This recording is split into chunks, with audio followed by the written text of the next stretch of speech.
The warrior women who raised the legendary Wonder Woman on the mythical island of Themyscira and their history are a crucial part of who the heroine is. This is the history of DC's Amazons explained.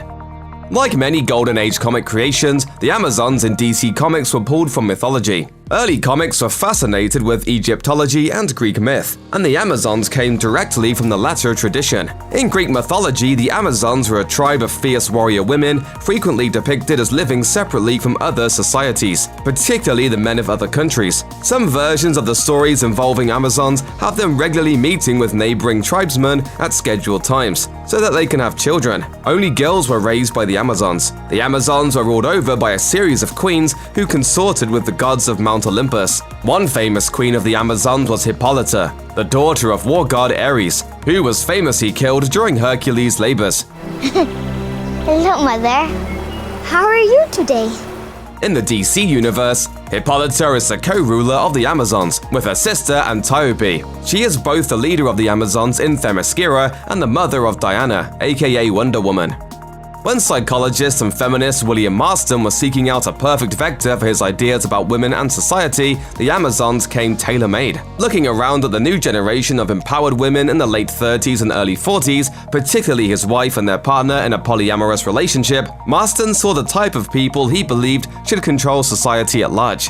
He created the comic book Amazons and their not-so-subtly named Paradise Island to share his idea of what that better world could look like. Marston, who used pen name Charles Moulton, wrote at the time, "Wonder Woman is psychological propaganda for the new type of woman who should, I believe, rule the world." Much in the same way that Superman represented the perfect distillation of American ideas, Wonder Woman was an ambassador to man's world in the comics and our own patriarchal society. She was, quote, beautiful as Aphrodite, wise as Athena, swifter than Hermes, and stronger than Hercules to show all the things women can be. And she had an entire island of intelligent and powerful women backing her up in a perfect, man-free society.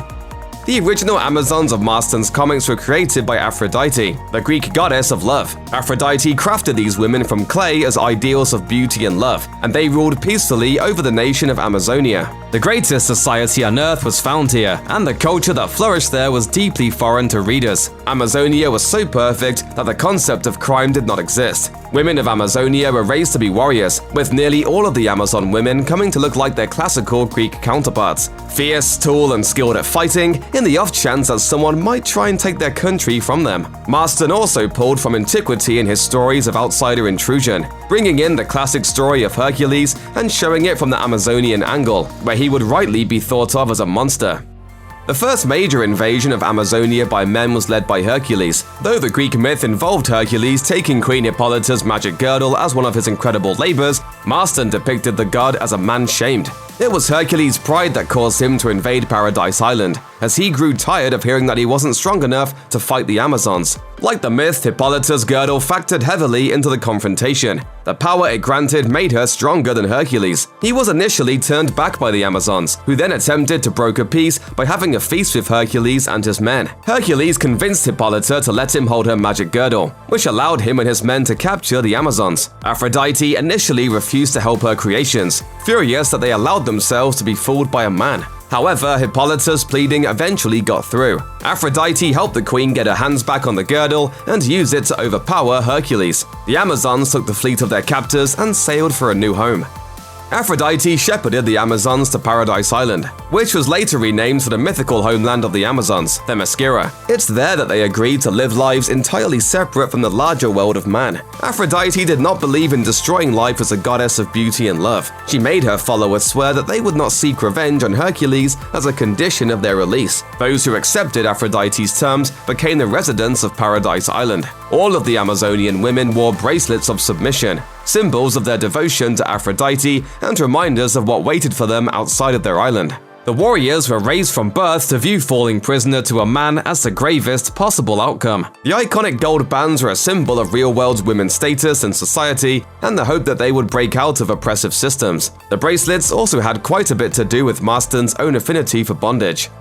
In all versions of Wonder Woman, there is discord among the royal family. The original run of Wonder Woman comics portrayed Hippolyta's sister Antiope as a person who was jealous of Hippolyta's rule. She hatched a plan to overthrow her sister and was eventually killed in the continuity resetting Crisis on Infinite Earth storyline.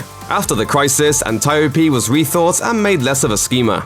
Still, she differed from her sister in one crucial aspect. Though Hippolyta was game to go along with the goddess's wishes that they not seek revenge, her sister wasn't willing to forgive the torture, abuse, and humiliation that she had suffered at the hands of Hercules. She leads a force of vengeful Amazons in the hopes of finding and killing the remaining soldiers who sacked Themyscira. This contingent eventually settles in the Middle Eastern desert. For refusing the offer of the Olympians, these Amazons became mortal. After the Crisis on Infinite Earths, the Amazons' origin story went in a grim new direction. Following the general trend lines of 80s comic book writing, the primary colored universe of Golden Age Wonder Woman got a little dingier and a bit more violent. The new origin story spread out the reason for their creation among several goddesses, instead of the goddess of love who was their original ruler. In this new continuity, a group of goddesses team up to create the Amazons, in defiance of the wishes of Zeus and Ares. In contrast to the frequently bleak Greek myths and the all-too human failings of the Olympian gods, these goddesses wanted to create a pure force of good on the earth. These superwomen would uphold the ideals of love and peace in their own society, serving as an example to all humanity. As an extra bit of poetic justice, the Amazons were crafted out of the souls of women who had met violent deaths at the hands of men. In all versions of the Amazon story, Princess Diana, curious about life outside the island, chooses to leave.